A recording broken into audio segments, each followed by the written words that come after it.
Harris. He represents Pennsylvania's 186th district, serves as the Democratic whip of the Pennsylvania House. He's half of the bipartisan odd couple that championed Pennsylvania's Clean Slate Act, Cheryl Delosier. His Republican counterpart was unable to join us today because she had multiple schedule conflicts. She has to be in 3 places at once, but she sends her best, and she is very much here in spirit every time Whip Harris is here.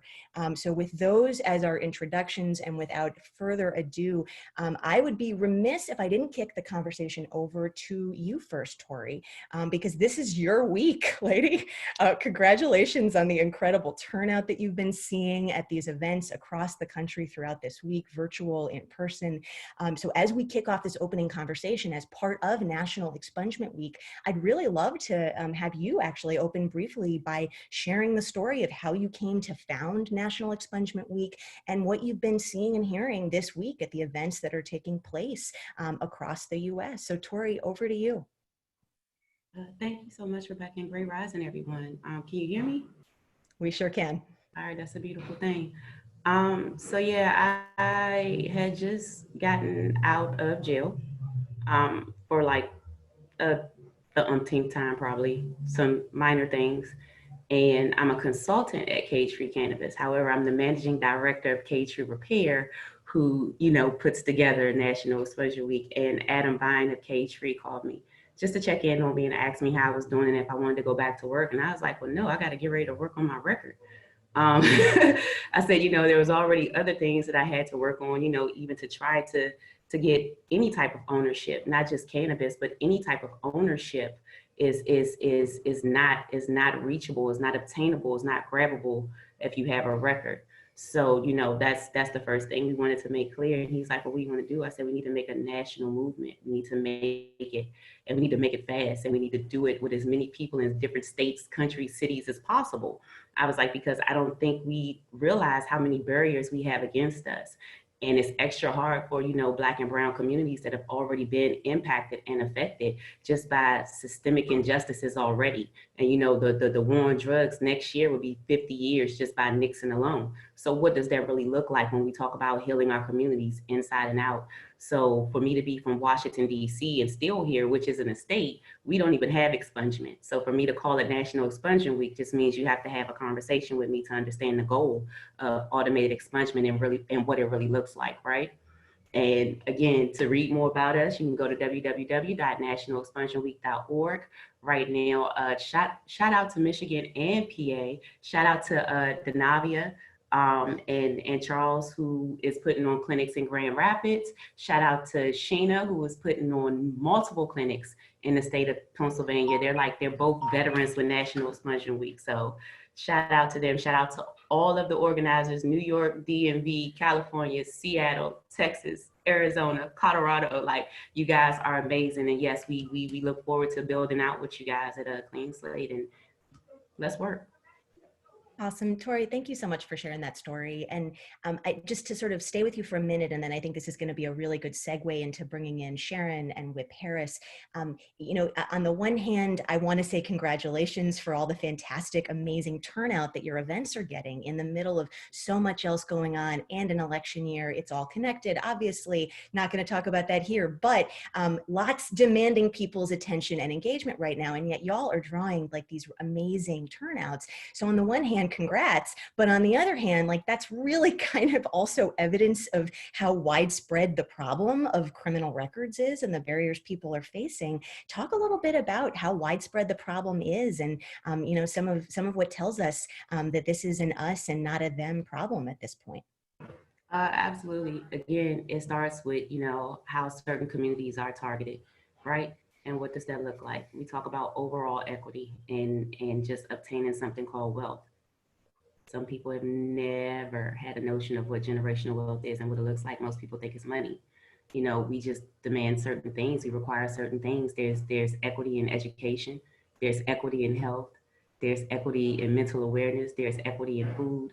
And that's what we do at National Expungement Week. When you come to us, we tap into you with the healing spirit to know that, the legal system, we can hold them accountable and we can hold them responsible. However, we have to do something within ourselves as well. And what does that really look like? So when we ask people to come along with us and champion with us, we ask that you understand that this is a healing process for our people. You know, this is a demand of reparative, restorative justice, and this is just a step of what it looks like. You know, we can protest all day long, but you see what protest looks like. But sometimes it ends up in a massacre, sometimes it ends up in a riot, and even if you get a cuff on you, contact an attorney, because you never know what that cuff is at a protest. So again, it's so many nuances, and it's what I call like for 2020. A lot of our allies are stepping up, and they see what it looks like ultimately to be black and brown in America. You get hit with rubber bullets. You know, it's not funny, but this is the reality of what's happening. And that's the good that I'm taking away with this bad, is that, you know, people are really starting to see what it is to be in certain impacted and targeted communities, and what it's like when we fight for certain things. You see how hard it is for us to get the pushback. So when we ask for things like expungement, it's because DC only has sealing, right? So to seal my record does not, it doesn't do enough justice in some places. When I look for ownership, or, you know, when I look to retire and just live in an assisted, you know, living home, I can't even retire in peace with a record. You know, I can't play bingo or gamble in peace with a record, you know, and our people, we don't know that. We still put ourselves at risk. We don't know how many barriers, we don't know how many collateral consequences are against us once we have a record. And I think that is a part of the healing process and moving forward. I really appreciate you grounding us in that, and sharing that personal perspective as well. And I think it really is kind of the perfect segue into talking about that Pennsylvania Clean Slate story, which really is kind of the impetus for a lot of the momentum that's going to get discussed in the second panel, with Michigan and a lot of the other states that have been really doing heroic work to clear people's records on with Clean Slate and other expungement legislation. So Sharon and Whip Harris, this is where I'm going to bring you guys in, and we've got Cheryl Delosier there in spirit. I feel her presence as we have this next conversation. So I need to go to the two of you next to really kind of talk about the story behind Clean Slate in Pennsylvania, and I'll add just a little bit of context to say, you know, we've been hearing from Tori about the impact of criminal records, the practical impacts, the kind of emotional impacts, some of the numbers out there that we know, right? 70 to 100 million Americans, 1 in 3 of us have some type of criminal record. That's how widespread this is at this point. And Sharon, you've been watching this steadily get worse for over a decade, 2 decades, as a legal aid lawyer and an employment lawyer who's been doing that work even longer than that, as clients are pouring into your organization trying to get help getting their records cleared. Representative Harris, you had been seeing this through your constituents and expungement clinics, just like the ones we're seeing this week with National Expungement Week. So I'd love to kick it over to the two of you to really kind of pick it up there and talk about how in so many ways the notion of automating the criminal record clearing process was born out of what Tori's describing, how widespread that unmet need for record clearing is. So Sharon and Representative Harris, I'll let the two of you duke it out for who's going to go first. I have to defer to the whip, I believe. Well, good afternoon, everybody. I appreciate y'all having me here. I am in my car, my truck, and I'm riding from what county we just left? Lawrence County, Pennsylvania. On our way. I'm not driving. That's my staff. He's driving. I don't want anybody to think I'm not being safe. I'm not driving. But we're crisscrossing state of Pennsylvania. And we made sure that my calendar worked out that I could be here because, you know, the work that you guys have helped us get done and the movement that is Clean Slate is extremely important. You know, it was almost 4 years ago now that a guy named Dennis Jorno, who is a government relations professional, came to me and said, you know, I got this idea called Clean Slate, and I want you to help us work on it. Because of the stuff that I've done in criminal justice reform at Harrisburg, he knew that this was a passion of mine, and he introduced me to Cheryl, who I've served with but hadn't worked with. Cheryl's a white woman Republican from from Cumberland County, which is totally different than me being a black, big bearded guy from South Philadelphia.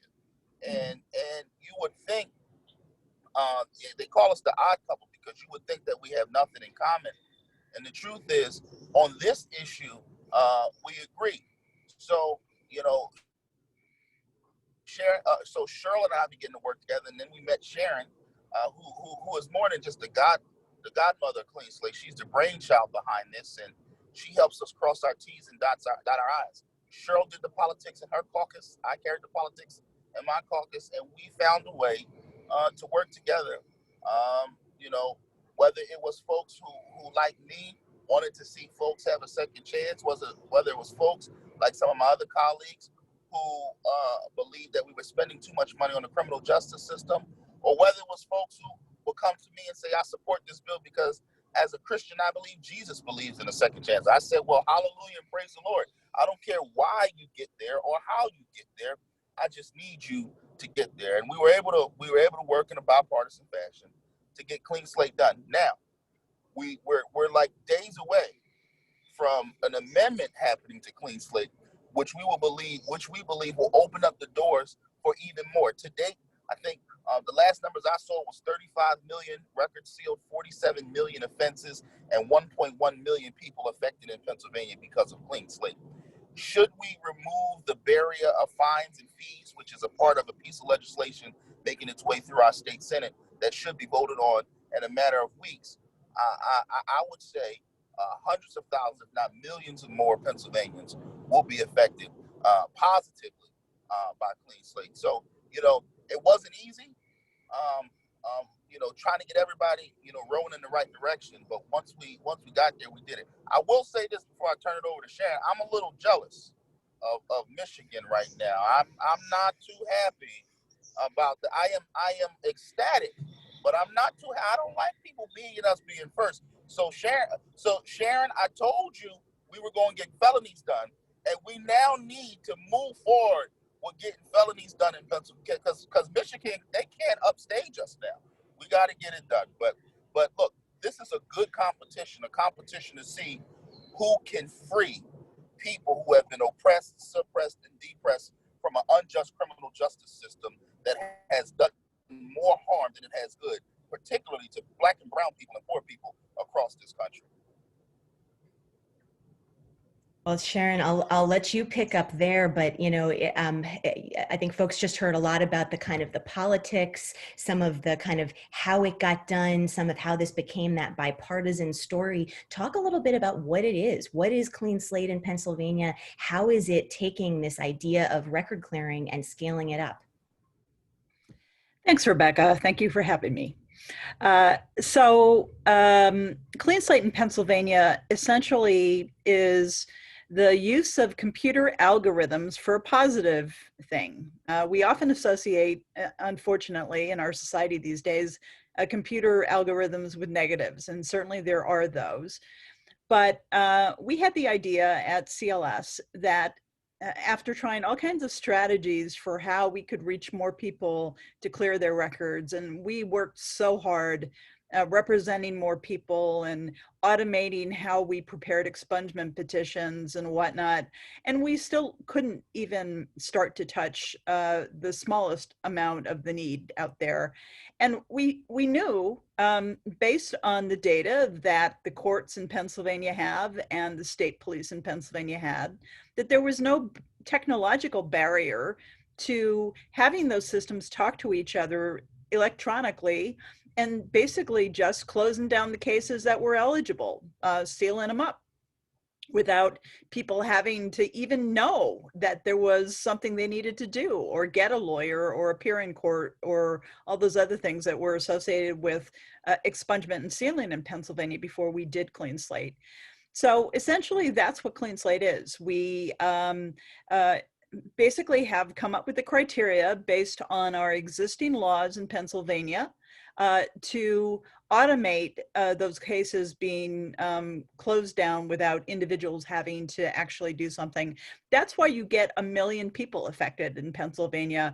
I dare say that until Michigan implements its law, Pennsylvania may have had the most expungements ever in the entire country, combined, because of the power of technology.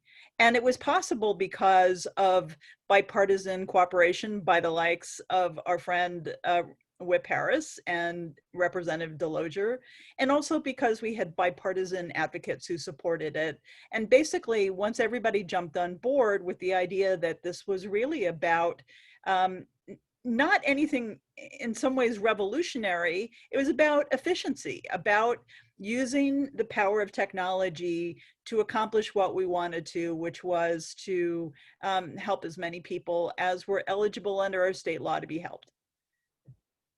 Yeah, I appreciate you breaking it down, Sharon, because this stuff can get really wonky, but basically, as you're describing it, it was using this algorithm to say, hey, all these folks who are eligible should just get their records cleared automatically rather than having to file a petition, go through a complicated court process, which probably requires, in most cases, getting a lawyer that most people can't afford. Y'all are too busy and you're turning away clients left and right, even though they're eligible, because you can't meet the unmet need. And boom, here we've got a massive, eminently solvable problem on our hands, and you're the wizard, I'll just out you, who figured out how to write the bill that could actually make the systems talk to each other. So with that as sort of the magic you're describing that helps then all these people who are eligible get their records cleared without them having to navigate that Kafkaesque process.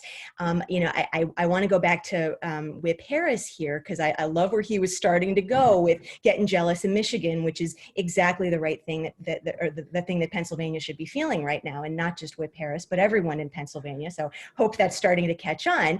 I want to just say Pennsylvania didn't stop at the 2018 Clean Slate Act. The same lawmakers and coalition came back and actually did occupational licensing reform this summer, which was a really big deal as well that deserves applause. It was a unanimous vote, bipartisan. But now, and here is where I'm just going to invite you, if you wanted to make news, Representative Harris or Sharon, anyone, I'm hearing that maybe you guys are interested in coming back next year with more legislation. Is there anything you're able to share, wink, wink, nudge, nudge, about what the next step in Pennsylvania is that you hope to see introduced? And would love to, either hear you break news or give us your best guesses if that's what you're in position to do. So Whip Harris, over to you first. Sure. So what I'll tell you is that I'll break it. We are probably days away, possibly. I mean, if we can get an agreement from agreed to language on probation reform here in Pennsylvania, literally, my colleague Cheryl Deloger has the language, and my lawyer and the lawyer for her caucus are working out the nuts and bolts right now. That's number one. So we look. Hopefully, we'll amend our bill next week when we're in session and send it over to the Senate, and we're already working with them. So we get this agreed to, we'll send it over to the Senate and they'll send it to the governor's desk, and hopefully we can do a probation reform. We've been working with the likes of Meek Mill and Van Jones and Mike Rubin, Jay-Z, and those guys, as well as the American Conservative Union and Americans for Prosperity. I know, you're looking crazy at me that I just said American Conservative Union and Americans for Prosperity. I know. Politics make strange bedfellows, but I think it was Frederick Douglass that said, I'll work with whoever to get good done and no one to do bad. And the thing for me is the struggle of my people is beyond partisanship. And Black and brown folk for far too long have become the collateral damage of partisanship. At the end of the day, I got to go home to Philadelphia and I got to deliver. And if it means that I got to work with folks who I am diametrically opposed to on other issues, we'll do that. So hopefully we'll get probation reform done. I have said this from the beginning, and Sharon knows this. We got to get felonies done in Pennsylvania. I want that, and I'm the whip in my caucus right now. I hate to be political, but should we take the majority? For me, it is one of the first things on the agenda that we will do is to move on felonies, because the truth of the matter is the criminal justice system in Pennsylvania across this country has made people with records a permanent underclass, somewhat of a second-class citizen, where they cannot get involved and engaged. In Pennsylvania, there are over 900 either laws or regulation that prevent those with criminal records from being involved. It locks them out of economics. And you can't tell somebody that you want to rehabilitate them and get them back into the system and then tie one hand behind their back. We ain't doing that no more. We're going to get felonies done if it's the last thing I do as a member of the Pennsylvania House of Representatives. Sharon, is it happening next year? What do you think? Well, I don't feel like I have an announcement to tee up, but I can say that we certainly have a bill in development that we intend to introduce in January. You know, what it will look like is still under discussion, but yes, I think we do want to catch Michigan. I just want to point out that our eligibility criteria were fairly narrow when we first got this bill implemented, but really, as Whip Harris says, that was the first stop on this journey. It is not the last stop. In fact, there's a middle step. The bill that he talked about, removing fines and costs as a barrier, I believe that's going to allow millions more people to get cases sealed. So even a barrier like that, removing it essentially expands eligibility to get your record cleared. But we're going to come forward with a felony bill next year. And what I want to say about our progress here is that you do have to think of Clean Slate, unless you're Michigan. If you're Pennsylvania, you think of Clean Slate as an arc. And getting it introduced was a big, big deal because we were the first state in the country to do that. And it called for a leap of faith that this could be done. Which fortunately, the members of the General Assembly in Pennsylvania were prepared to do. And it has been so popular that every time that we have a gathering around a new stage of implementation, it's almost like a cheerleading rally where everybody who was involved in it, even if maybe they became supporters at the last minute, are there on the stage, they're smiling and shaking hands like it's a reunion. And that popularity is what's going to allow us to move forward and get ever more cases in Pennsylvania sealed. If we had come forward with felonies from the jump, you know, more power to Michigan, but that was not going to happen in Pennsylvania. But I do believe that now we are in a position to make that happen. And I think we will. I think we will. Well, I know everyone's watching with bated breath for sure, and appreciate, I think, the way that you've been talking about this, Sharon, for a lot longer than Whip Harris has been free to talk about this as the next step that Pennsylvania needs to take.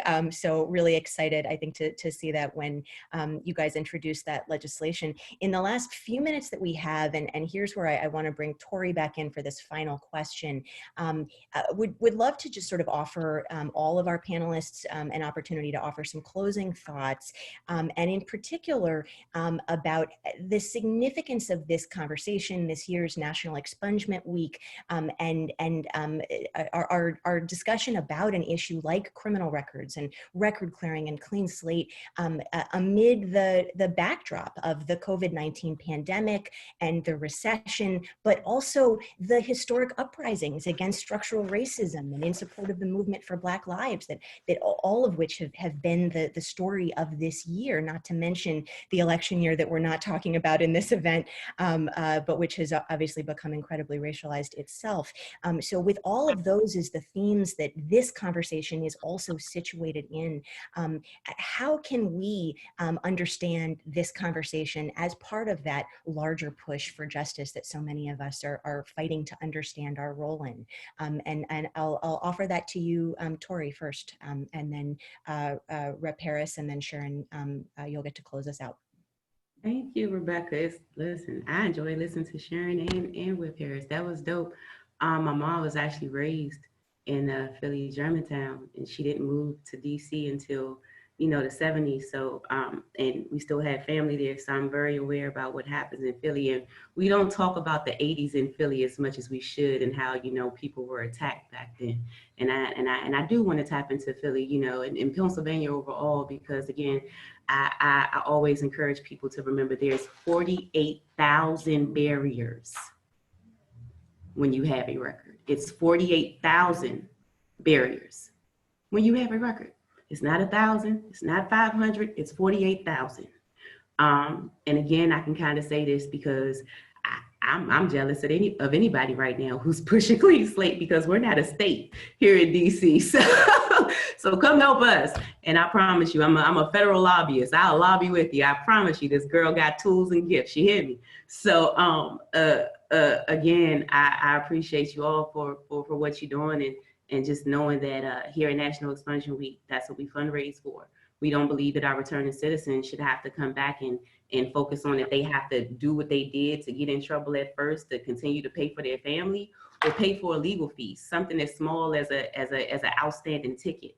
These are things that we should be able to help them with. Like, time is done. We've done it. We paid enough time.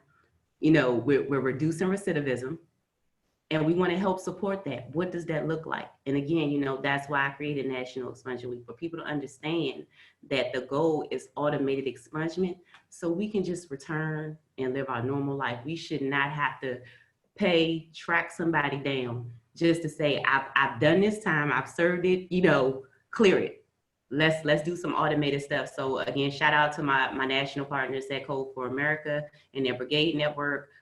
In California, they cleared 8,000 records in less than 15 minutes with a flick of a wrist. So it's like, you know, I encourage everyone to reach out to these types of resources. Like, we're national, we exist, we have brigade networks, we have organizers that will promote and that will push.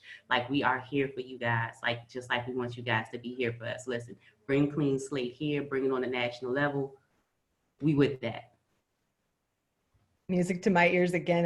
I'm loving all the Mutual Admiration Society. We appreciate you so much and everything that you've been doing, Tori. And I should say, all hope is not lost in DC, because there's a few members of council who've been nosing around. So we should chat. More complicated in DC for sure, but worth doing. So Sharon, I'm going to go over to you next, and then with Paris, I'm going to let you have the closing word, because no one closes out an event quite like you, and well, panel in this case, quite like you. So Sharon, over to you. Well, to my mind, Clean Slate speaks to most of the issues that are most on our mind right now. Maybe not the virus. I guess Clean Slate can't take care of the virus yet. But in terms of the issues around racial inequality, we all know how there's a disparate impact based on race in the criminal justice system. And you can't change reality of what happened on the front end, but you can clean it up on the back end. And that's essentially what record clearing does, is it eliminates all those 48,000 consequences that Tori was talking about. So it is a tremendous help to issues of racial inequality. In this time of unheard of recession, as people with records are trying to get back in the workplace, it is a really important tool for people to make themselves competitive, because we know the background checking is there. We know that even when it's done illegally, it's real. So Clean Slate is very timely for that reason. I think in terms of the tight budgets that our states are experiencing, it's a great policy tool for that. Clean Slate passed in part in Pennsylvania because it hardly cost anything.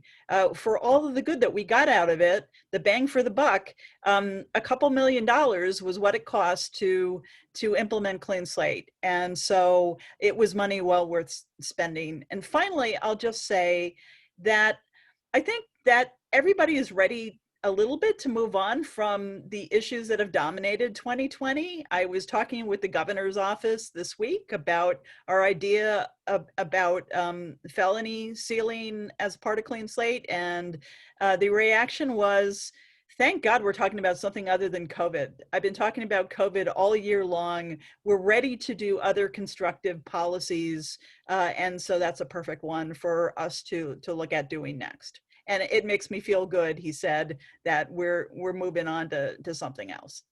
And obviously eminently related to COVID in the recession sense, because Clean Slate is basically a jobs bill by getting barriers to employment out of the way for folks who very much are going to want to go back to work, but we know are going to be last hired, as they always are when we are moving through a recession and in a recovery because of the rampant employment discrimination that we know faces people with records, and particularly Black folks with records.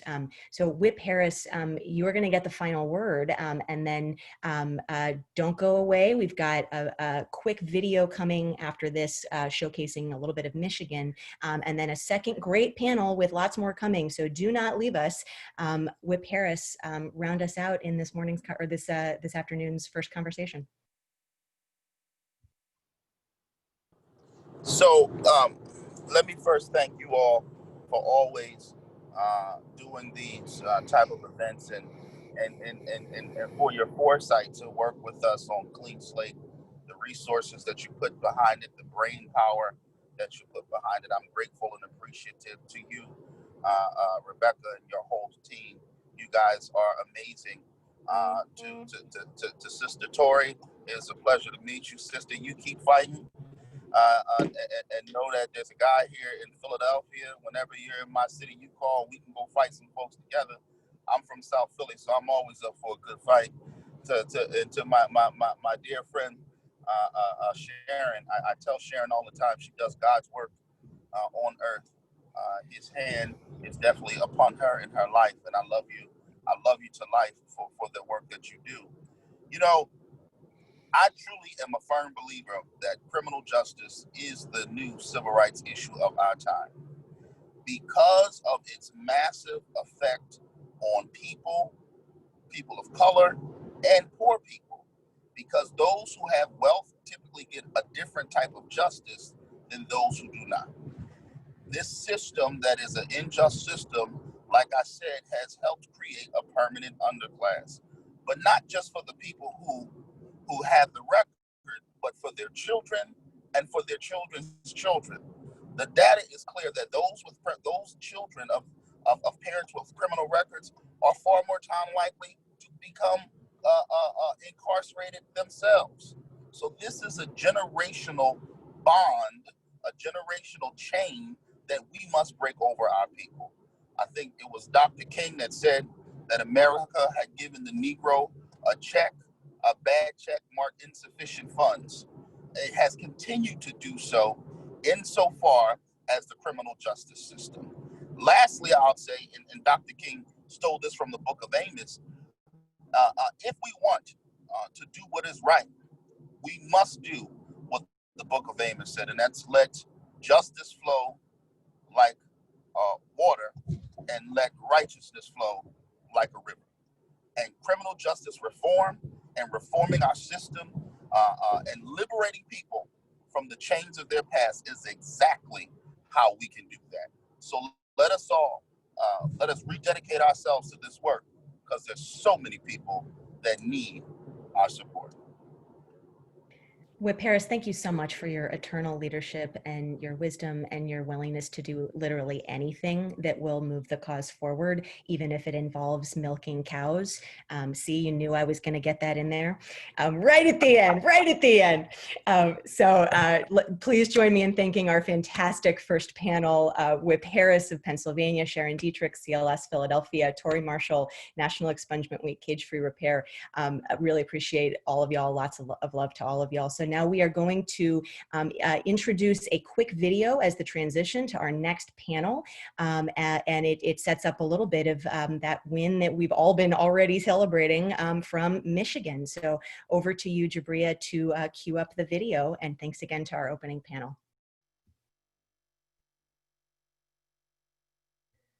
I was set on proving everybody wrong.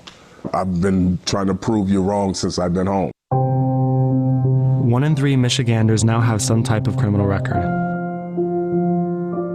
For Jarrett, it's haunted him for more than half his life. Now Clean Slate, a bipartisan bill in the Michigan legislature, would finally help him move on. I was very young when I first started selling drugs. My mother would bring drugs in the house, and I would steal her drugs. and go sell them and buy my brother and my sister McDonald's or Kentucky Fried Chicken or something that we could eat. It's a crime of circumstance. When I caught my case, I was 20 years old, and I did all of my 20s in prison. When I came home from prison, there was no reentry programs. So it's me, I'm feeling around in the dark. When I came home, I did everything, whatever I had to do, because I wasn't gonna sell drugs again. You ain't gonna get me like that again. The barriers Jarrett faced when he came home inspired him to help others successfully re-enter their communities. What we do at West Michigan Olive Tree is reentry, recovery, and reform. I can navigate someone coming home from prison through those particular services because I've been through where they're going. If I could have had an expungement, a record expunged years ago, I would be way farther along head of this thing than I am right now. Clean slate would mean a person could have their criminal record swiped clean automatically in a decade or less if they prove to be an upstanding citizen. For too long, Michigan citizens have been restricted from removing low-level crimes from their record. Our reforms remedy that issue and will affect probably hundreds of thousands of people. I feel I deserve a clean slate, and if my record is going to be held against me, I will forever be prevented from doing that. If you're telling someone they can come home one day, they deserve a second chance. If Clean Slate becomes law, Jarrett and many of the people he now helps would finally get the second chance they deserve. Learn more at www.safeandjustmi.org. I was set on proving everybody wrong. I've been trying to prove you wrong since I've been home. Thank you, Jabril. Well, we need to update that video because Jared has a clean slate now, and I'm so excited for Jared and everyone in Michigan. And I'm so excited to start this next panel where we could just start off with a celebration of what happened in Michigan.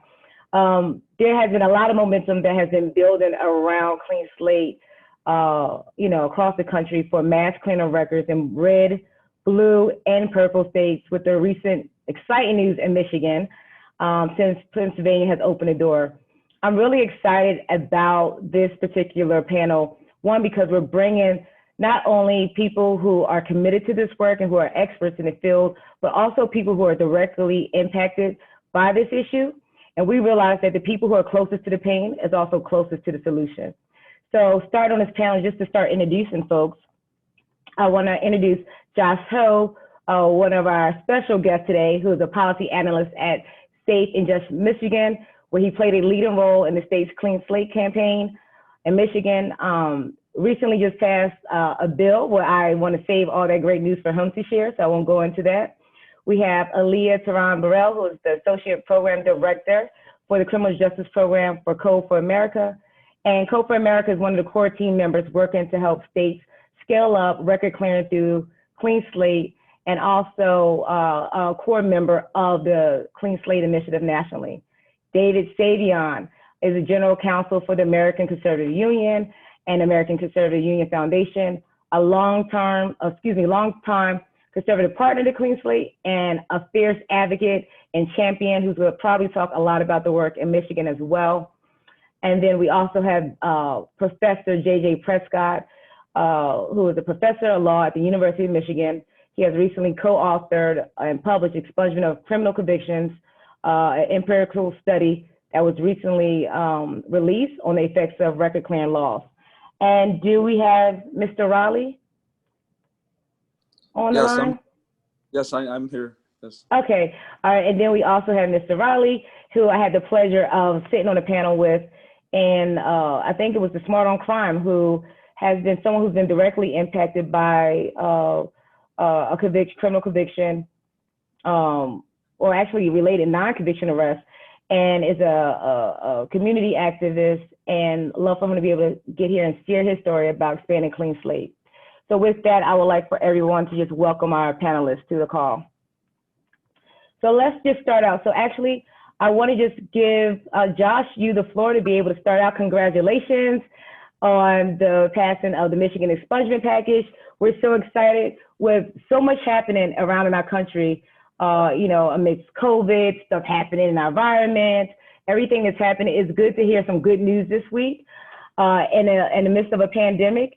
And, just passed the Senate on Wednesdays and is on its way to the governor's desk to be signed into law.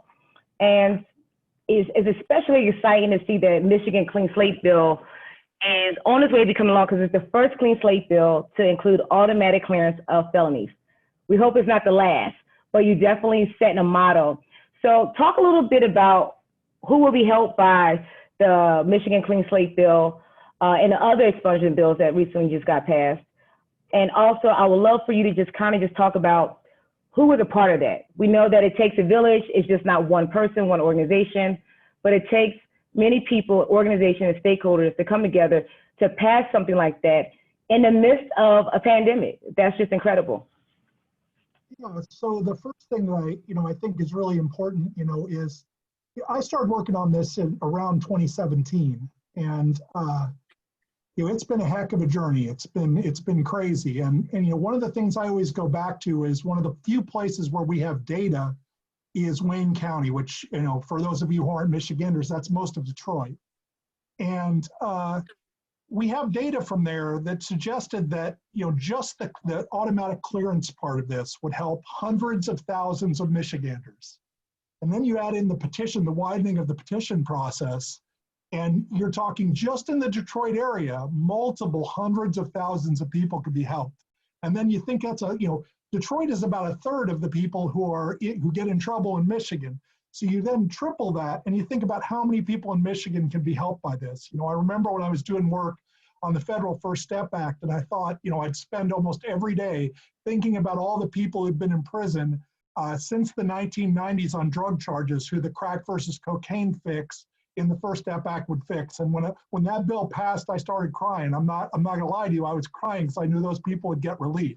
This bill helps people I see and know every single day in this state. Most of the people I know are like myself, formerly incarcerated and impacted by the criminal justice system. And this bill will help a lot of those people finally be able to walk into an employment office, finally be able to walk in to get housing, and be able to hold their head up and not have to worry about these barriers. And so yesterday was one of the happiest days I can remember in my life, to be honest with you. And as for the coalition, a lot of times when I have this conversation, I'll say that it's a bipartisan coalition because it is a bipartisan coalition. But it's so much more than that, because one thing that's changed, and people always ask, what's special about criminal justice reform? Why are we able to bring these people together? And it's because no matter what party you come from, no matter what your background is, so many people in this country have been impacted. Millions and millions and millions and millions of people, 70 million people, have had some part or touch of this system affect their lives. And, if you think about all their families and all their friends, regardless of what your political background is, we all come together, we all work together, and it's because we know the system isn't just, and we know what's happening isn't right. And so this coalition, just in Michigan, is just an amazing group of people that has been working for years and years and years to make this happen. And it involves politicians, it involves people who are organizers, it involves people who, everyone from Just Leadership USA to the American Conservative Union worked on this for years. And I'm just so proud to have been a part of it. Yeah, Josh, and I really want to, for you to hit on, what's the story behind it? Like, how do you make it over the finish line? And how do you and others in the state keep the bill relevant? Right now, we know where there is interest in expanding Clean Slate Initiative in other states. And right now we're in a pandemic. And how do you keep this relevant? How did you continue to make it a priority and not get it moved to the back burner? And I think that is the thing that is really overwhelming right now for folks. And they're so excited that in the midst of a pandemic, you were still able to push this policy forward. What are the lessons do you have that you could give to other states to advance in a bill like this in this type of environment? Yeah, it's going to sound weird because COVID has been a terrible thing. I mean, I want to at least make mention of the fact that 72 people in Michigan prisons have died from COVID. It's been a terrible thing in our state, and thousands of people have been infected. So I at least want to take a second to recognize those folks. But in a weird kind of way, COVID actually helped us. And the reason why is because I think so often people get caught up in the I think a lot of our national partners and a lot of our even state partners sometimes get frustrated because the legislative process in Michigan is very deliberative. And I think that's a real benefit to us because when we had this huge COVID break, it allowed us to spend a lot of time talking to particular legislators, to going to particular places and having the conversations about the things that people weren't sure about and being able to go back and revisit a lot of the things that people were talking about before COVID happened on an individual level, over on the phone or on Zoom or actually in the offices sometimes. And it gave us time and space to kind of work through a lot of the real sticking points that may have held us up because of the legislative calendar or anything before COVID. But I think in a lot of ways it helped us.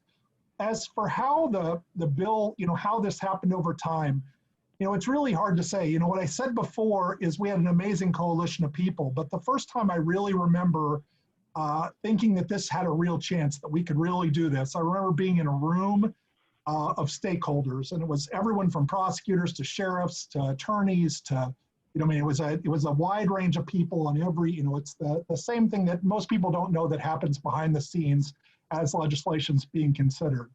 And I remember listening to one of the prosecutors talking about how we just can't do this, we can't do that, we can't do this. And I finally decided I'd had enough, and I said, oddly enough, JJ Prescott's on here. I just read at that time, this was a couple years ago, his study, him and Sonia Starr's study. And I said, the evidence says that regardless of crime category, after 10 years crime-free, people are less of a risk of recidivism than people who've never committed a crime before. And there was a couple of seconds of silence, and I heard one voice speak up. And that voice said, yeah, what about that? And it was the chairman of the House Judiciary Committee, Graham Filler. And I knew at that moment, we maybe could do this. Because if people on both sides of the aisle recognized that this research was important, and hopefully JJ will talk more about that in a second, we could start to change minds and start to move people. And so, I think personal stories were really important. I think people's experience was really important. And I think having a really incredible data set was really important. I think in the end result, taking the time, working through all the issues, being willing to continue to go back and have conversations, and to have all that information really made a difference. Thanks, Josh. And we're going to get to Professor JJ Prescott in a minute about that research. But as we're talking about how how you all was able to continue to keep the momentum up, I actually want to go over to David. So David, you've been one of the conservative champions urging state legislators to keep the momentum up on Clean Slate and even put the pedal to the metal amid the pandemic. And you've worked closely even in Michigan on this issue as well. And love to hear just like, how are you able to make this a case? I think I've heard you make this an economic case for Clean Slate, and would love for you to talk a little bit more about that. Like, how do you keep the momentum up? How do you bring conservative partners into the fold? Because a lot of times we just heard from the representative, he said it's strange bedfellows, but you actually have made a really strong conservative case of conservatives really support this. Yeah, well, first of all, Sheena, thank you for having me on. I really appreciate it. I get a lot of questions whenever I bring our team in to engage on an issue in a state. I was proud to be in Michigan because I'm a Michigander. But we start from three different points of view on every criminal justice bill, right? We start with, does it make citizens safer? Does it hold the government accountable in the way they spend the money? And does it advance human dignity? And the nice thing about Clean Slate for us is it covers all of those things. People reoffend when they don't have a place to work, when they don't have a good job, when they're blocked out of school. When they don't have a place to live, a good job, when they can't get back into the educational program. Well, Clean Slate helps fix that. Are we wasting money by having prosecutors and judges look at all the granular aspects of a simple case to determine whether or not an expungement is deserving? It's just a stupid waste of money. Do we want people to be the most they can be even when they've made a mistake? And the answer is yes. That's why it's human dignity. And that's how we communicate it. I mean, it's very easy to kind of categorize one thing or another in the economic field, but I think my experience has been as an advocate. The economics don't move the needle that much, right? People are willing to pay all the taxes they can if it means their family's safe. What moves the dial is public safety. And when you start thinking about somebody coming out of prison, keeping their nose clean for 7 or 10 years, right? If they haven't reoffended in that period of time, the chances are they're not good at it. So why are we blocking them out of a good job? Why are we blocking them out of housing? Why are we making it more difficult for them to go back to school? The answer is we shouldn't be. And then when you weave in the faith component, it's a huge deal, right? I was in Mass, I'm Catholic, I was in Mass the other day, and I was kind of thinking a little bit about what we were going to say today, and I should have been paying attention to the pastor. I hope he's not watching, but then I heard the gospel where St. Peter says to Christ, how many times should I forgive my brother? 7? And Christ comes back and says, no, 77. Well, clean slate's along those lines too. And so the faith and redemption angle really is a motivator, I think, for our grassroots activists. The last thing I would say, just to kind of follow up on Josh, is that I don't think clean slate is a bipartisan issue. I think clean slate, just like most criminal justice, is a nonpartisan issue. It doesn't matter whether you're an R or a D, a lefty or a righty. We all can understand safety, accountability, and human dignity. And there's no reason why somebody from one side of that ledger can't support the type of legislation that I think everybody on this Zoom really believes in. Thank you, David. And I believe that also is not a partisan issue. It's not a political issue. It is just an American issue that we believe in second chances in this country and believe that people should be able to move forward with their life once they've, served their time and be able to, a criminal record should not be a lifetime to poverty. I want to go over to JJ Prescott because, David just touched on some points around some of the effects of clearing a record. So you recently published in the Harvard Law Review, the first major empirical study examining effects of record clearing on employment and wages, and as well as how people feel, or as well as how few people are able to access remedies like expungement and sealing if it requires a filing a petition, how they have to navigate this cumbersome court process. What were your findings about the take-up rates of record clearing remedies, like what the people of Michigan call set-asides? Sure. So thank you, Sheena, very much for including me on this panel. It's really great to be here, and I'm really excited too about what my state has done in this last week. And I just want to congratulate everybody who's been working so hard on making the state more fair, but also a lot stronger.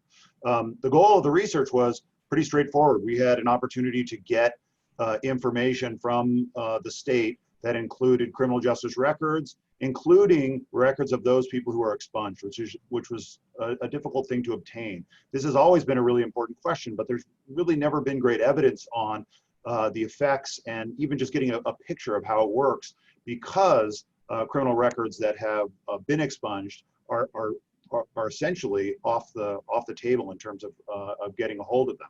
So years ago now, my co-author Sonia Starr and I got these records from the state of Michigan, and were able to really look at 3 questions. The first was, given the way Michigan currently operated, and this is soon going to change, but it was a petition-based state, how, for those who say, listen, we have a petition system, we have a way to do this, how often are people taking up? And can we figure out, if they're not taking up, why not?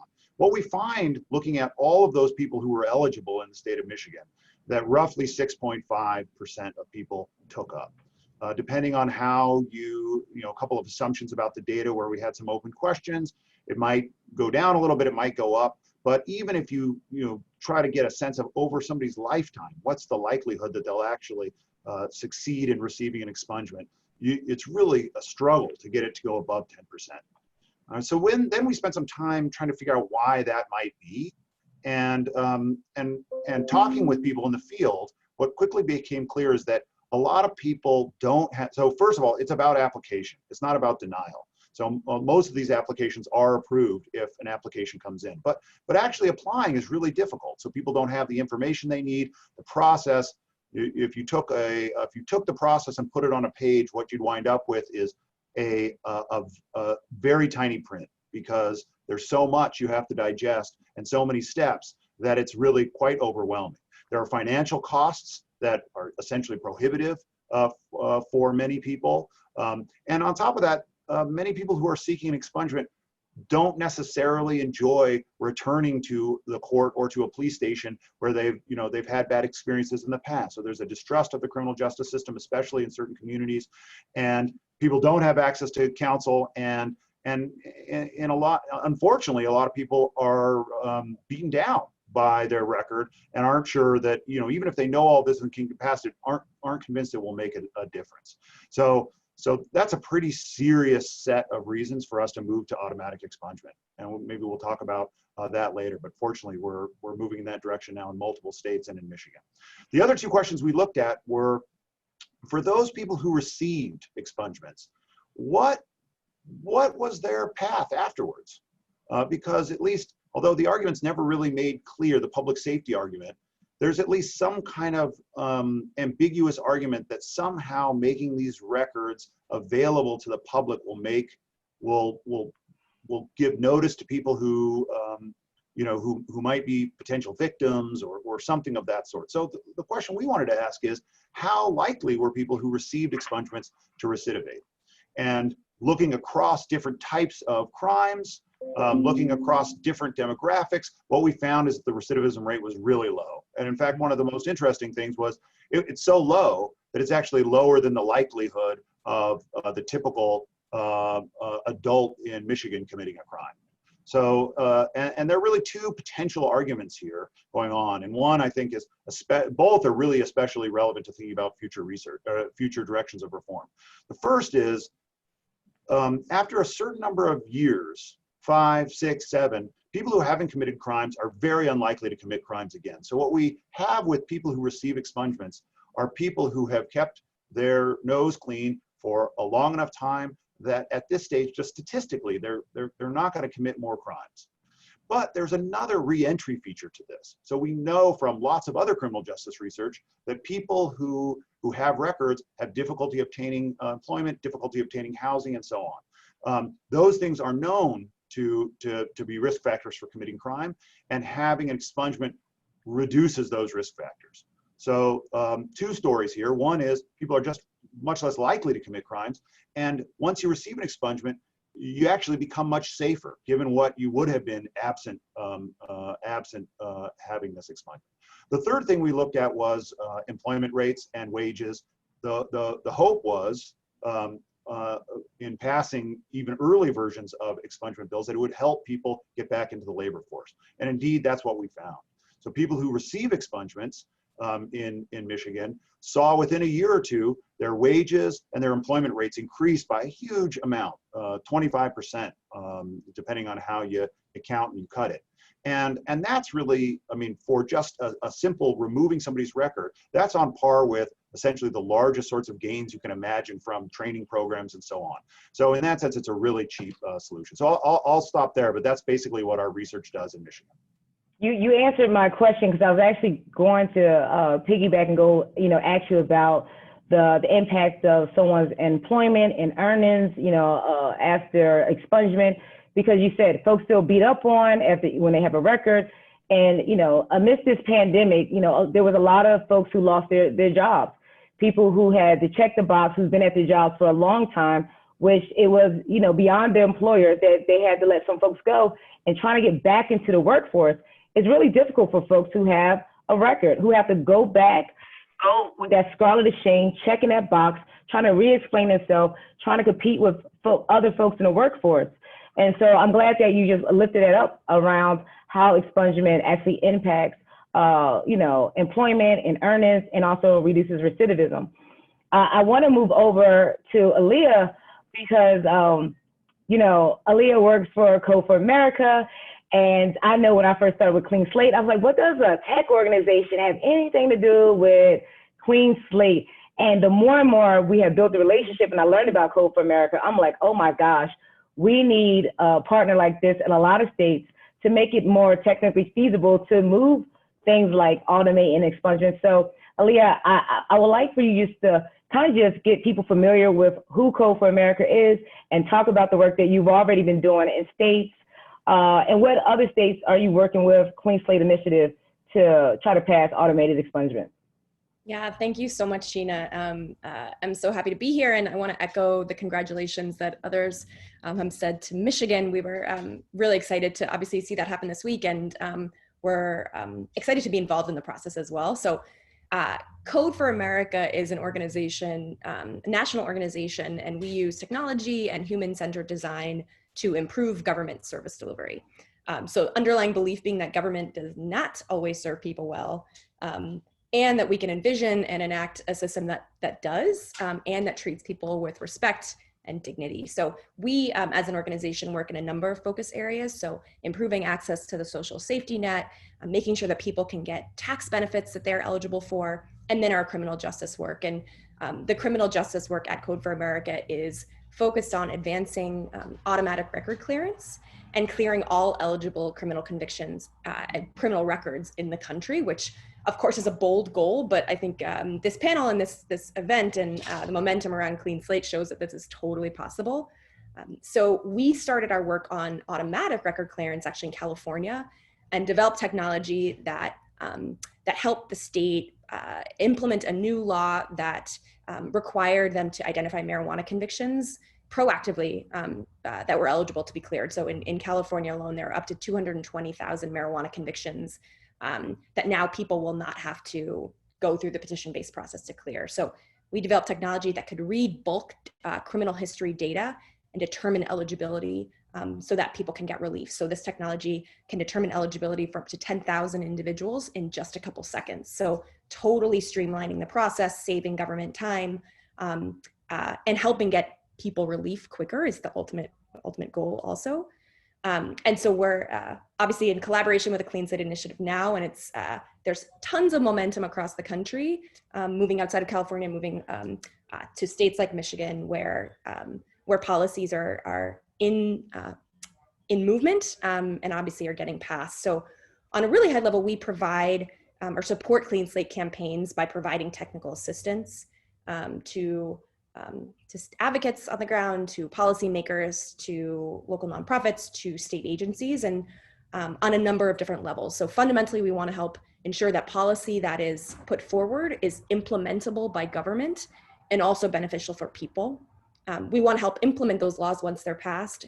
And then ultimately, we want to help ensure that people can actually get and understand the relief that they're entitled to. I see a chat says, what is the name of the agency again? It's Code for America. So we I'll say briefly, this means that what we do is really understand what the technical landscape looks like. So where does criminal history data live? What does it look like?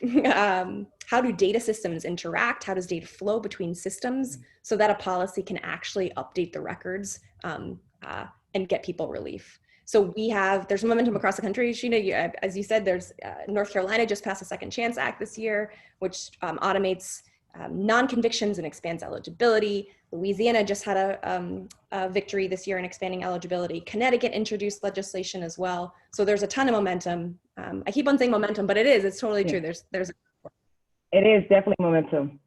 I want to, before I go over to Mr. Riley, I want you to just hone in a little bit around Code for America, because you all are very intentional. And one thing I really appreciate about Code for America as I continue to grow our relationship, that I learned that you all are intentional about, making sure that you're talking to directly impacted people in the states to find out what, how they could get relief quicker, but the technical aspect of it, how do they get to the website? What information do they need to make it an easier process?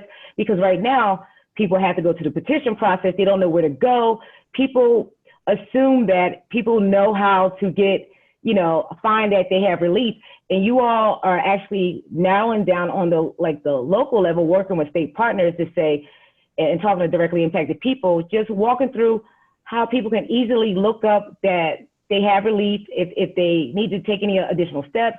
Can you just kind of just close us out with what that work looked like, and why do you all believe it's so important to have directly impacted people informing y'all on how y'all move forward? I think you said it best, where you said the people closest to the problem should be closest to the solution and have answers to what solutions should be. And so our work, anytime we're developing products, we're developing technology, is centered around what people need. So when we started this work, the first thing that we did, and the first thing that we always do, is talk to people who are affected by the challenges that we are trying to solve for. So that meant for this, we are talking to people who have direct involvement with the legal system, who have records, who have faced the barriers that our panelists have talked about so far. And in that research, and we are by no means the first people to do this research, realizing that people could not navigate the existing petition-based system. It is complicated, finding out if you're even eligible, figuring out what paper you need to file, where you need to file it, getting legal assistance, which oftentimes costs money. I mean, there were tons of barriers. And every time we find a barrier, that is a pain point that we are looking to solve for. So just an example of that, when we first started this work, realizing that the navigating part was hard, we developed an application that helps connect people to legal assistance to help them. Even so, as JJ just mentioned, only a fraction of the people who are eligible for record clearance navigate that process. So even with legal assistance, and so leading us to where we are now, which is that the petition-based system doesn't work. The only way to really address it at scale is to do it automatically. Yeah. Thank you, Leah. And going over to Mr. Raleigh, Mr. Raleigh, I really want, I'm happy that you're on this call because I believe there's such a great educational component to your story that you're about to share. As I talk to people around the country and I talk about Clean Slate, there is this misconception that Clean Slate is just for people who maybe have been formerly incarcerated, who have a conviction on their record. But in your story, you had an arrest that didn't even lead to a conviction. And we know that there is disparity around how many Black and brown people get arrested. There are people who sometimes have mistaken identity, get arrested, and they go on. But this record will follow them. Myself, I have an arrest record, and I had things that didn't lead to conviction. And I remember just going to, when I went to go apply for college, I had to go find a whole bunch of paperwork and check the box just to show that my arrest did not lead to a conviction. How did having a record impact your ability to get a job? And what does it mean for your record to be sealed for you going forward? So during the pandemic, I had one job that I've been at for about a year, and navigating the job and work situation was really hard because it had to do with the record. Having a record, even that didn't lead to a conviction, showed that I wasn't of a cut or a desirable class of people to find meaningful, gainful employment. I could find base level employment, but not the kind of employment that you'd like to have to raise a family, to attain and grow in life. And as a young minority, it was really hard watching a lot of other activities going on around me that I could possibly try to be involved in, and trying to stay level-headed and not be recidivistic or commit crimes or any of that. So that was one of the hardest things. But I recently had my record sealed, and I was able to gain even more meaningful employment. So now I have 2 jobs. I just started at a great facility. I do outreach.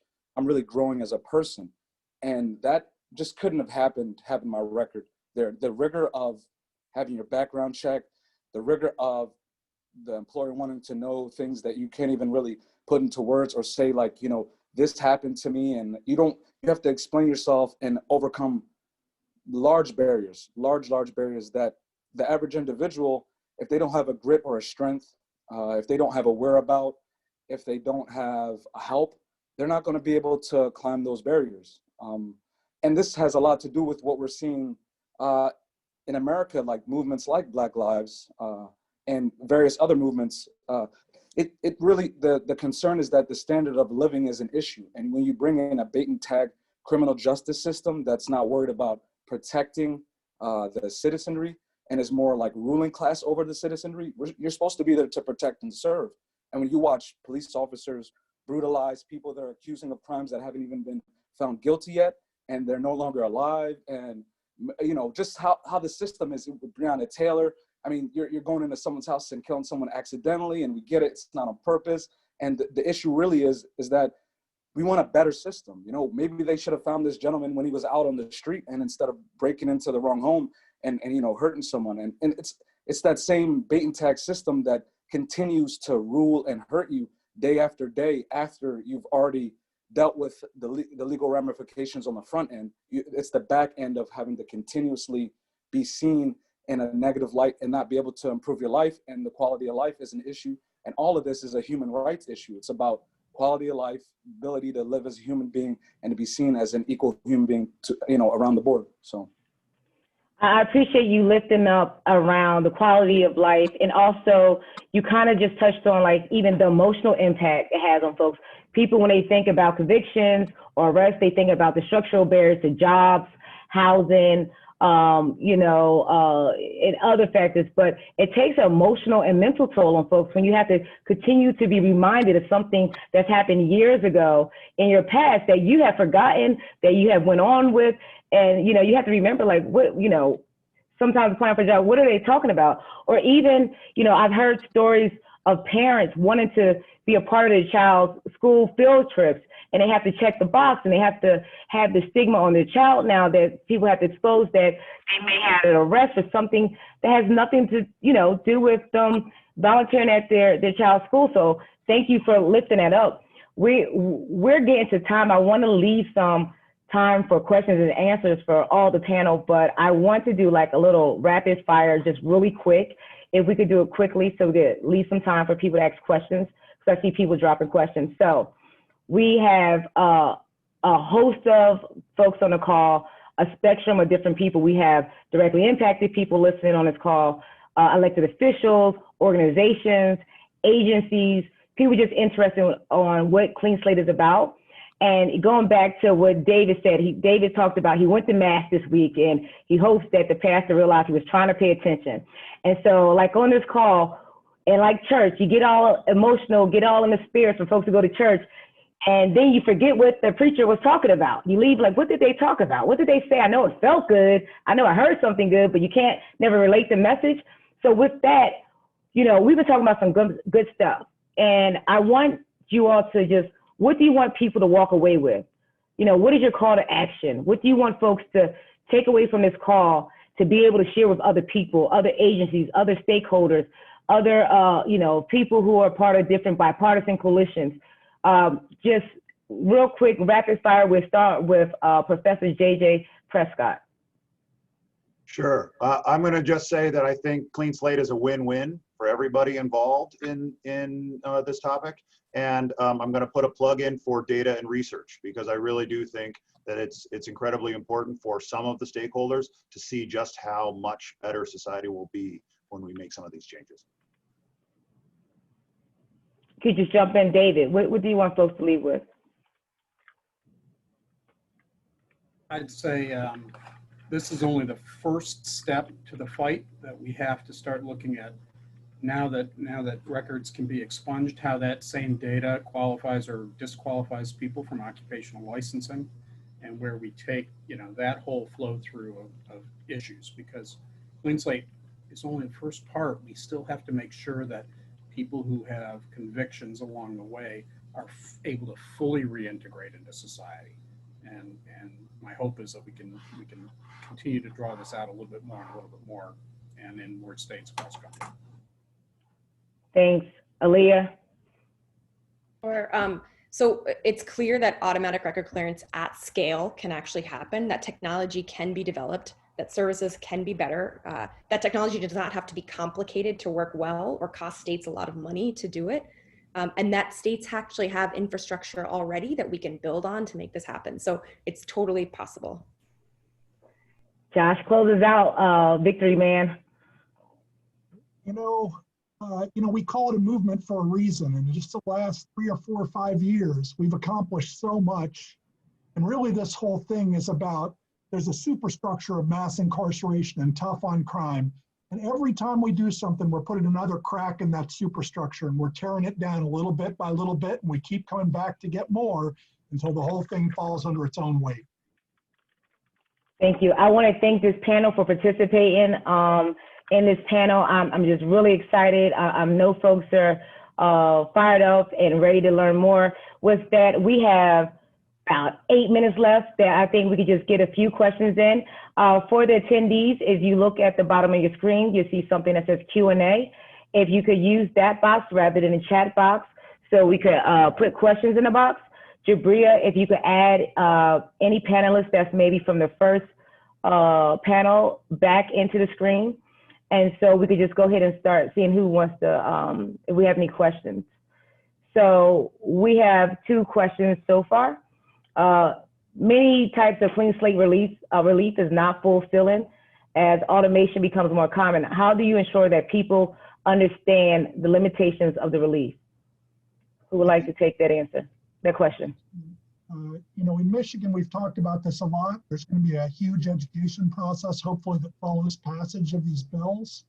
We're going to have to explain to people the difference between a set aside and total record clearance, because that's different. We're going to have to explain to people that, you know, there's a 3-year phase in because we have to build the systems that are necessary to do it. You know, there's a lot of things that people are going to have to learn about, and that's going to be a process of education, and hopefully between all the grassroots organizations that have been working on this for the last couple of years, and through the press and through the people, we'll be able to hopefully educate everybody so that when everything is active, they'll be able to take full advantage. Thank you. We have also a question, and I know that this answer will apply differently in the different states, but what type of charges of felony arrest would make someone unqualified for this type of expungement that Clean Slate offers? And maybe we could talk more, I guess, Michigan, since that's. I don't want to dominate the thing, but there are, you know, a large number of things that were not included in this bill that were carved out. You know, for instance, I personally, even though I've worked on it since 2017, wouldn't be helped by this bill at all. And like I said before, you know, one of the things we're trying to do is build a structure that we can keep coming back to after we've proved concept. And I think Pennsylvania started that process, as we heard in the first panel, and we're trying to take it to the next level. And as over time, we can demonstrate that recidivism goes down after we pass reforms like this, and that people get good results, then it allows us to go back and say, okay, now let's help all the people that we left behind, hopefully. And, you know, I think the research is already on our side, but it takes it takes people a while to believe what their eyes are showing them. And so hopefully we can continue to do that over time. All right, we have another question. Looks like it's for J.J. Prescott, Professor. The 10-year time frame referenced by you and others, does this count from the date of conviction or the end of sentence?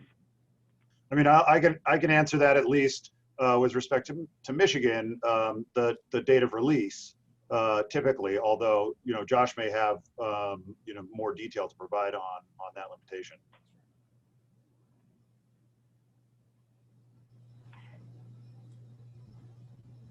No, I don't have that. You're. My understanding is it's date of release. If it were date of conviction, then people who did in excess of a 7-year hitch would automatically have their slates clean coming out. And that's not what the legislative intent is. I mean, I know there are some complexities in some places where people are sentenced to probation and different types of alternative sanctions and such, but it's really into the weeds to figure that out. In general, if it's a sentence that involves incarceration, it's going to be from the date of release. Okay, I think we're going to take 2 more questions so we could be able to end on time. This is one that's really important to, I know, a lot of folks around occupational licensing. Can anyone address if the automatically expunged records are still considered by the occupational licensing boards in any of the states where our laws have passed? So Utah, Pennsylvania, and Michigan. And so if anyone can answer that, Rebecca, also feel free to chime in. Or is this the next battle? Or is this something next that we want to tackle? I'm happy to jump in, but also happy to leave it for the panelists. I will give some serious credit to Pennsylvania, who, as part 2 of their clean slate law that took effect about a year ago and started automatically clearing records, they realized that they needed to do occupational licensing reform as well as a complement. And so they actually did that this June. They passed it unanimously out of the Pennsylvania Assembly, which is no small feat at a Republican-controlled body, and sent it to Governor Wolf to sign. line. So that's now heading into effect for next year, is my understanding. And a lot of the same folks who got the Clean Slate bill done in Pennsylvania were the ones who championed occupational licensing reform. So definitely two conversations that need to go hand in hand, and really appreciate the question in this context. I just wanted to add that in Michigan, the day before Clean Slate passed, the occupational licensing package here started to move in its committee. And so there are multiple parts that hopefully will ultimately get done. And it really depends on if the occupational licensing board has a security reason to know that information, probably has something to do with if it will be included or not. Yeah, but the important part about Josh's comment is, and he's right, but the critical part is the Clean Slate bill in and of itself doesn't seal records from regulators. Regulators still have access to them, which means that unfortunately, unless there's that part to the occupational licensing legislation that we see in Pennsylvania and Michigan, even if your record is technically expunged and sealed, the regulators will still see it for the purposes of determining whether or not the license can be granted. So we have 2 minutes left, and I want to be able to take facilitated privilege to have 60 seconds to close us out. If Leah or Tori could answer this question really quickly, because I think it's important. How should states who are motivated but are not technically ready for automatic expungement think about providing relief to people with records in their states? Leah, are you able to do a quick 30 seconds, and Tori 30 seconds? Because it looks like that's a question for the two of you.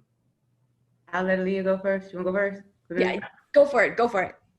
The first thing I would say is, one, you could just see who's having free clinics. If no one's having a free expungement or a free sealing clinic, and they're still making you pay, I would suggest that you reach out to us, www.nationalexpungementweek.org, so that you don't have to pay for any of your legal fees or services. That is the first way you can go about doing that, and I'll let Leah take it. Yeah, so in addition to providing relief to people now, I would say make sure that your state your state might actually be technically ready. And there's this assumption that maybe states are not, but we want to do the research to show where there are actually possibilities where people think that there might not be. So I will just leave it at that. It might be that you are ready. Yeah. I want to plus one what Aaliyah just said, and I know there are no seconds left, Sheena, but that's a plug for the Clean Slate Initiative, who wants to help you figure that out. So just to say that too. You reach out to info@cleanslate.org, cleanslateInitiative.org. With that, I want to thank all of our panelists. I want to thank our attendees. I want to say we do not take for granted that on a Friday afternoon that we kept over 100 people on the call for the majority of the call. And when we started this call, we were playing Ain't No Stopping Us Now. And the reason for that is because we're on the move and we have many more states to go. And we're not going to stop until millions of people have relief and are able to not have to live a lifetime of poverty or barriers because of a record conviction. And so with that, thank you. We are so excited. We look to do this again. Everybody have a happy Friday. And thank you for coming. We'll do some follow-up to the attendees and panelists. Have a great day.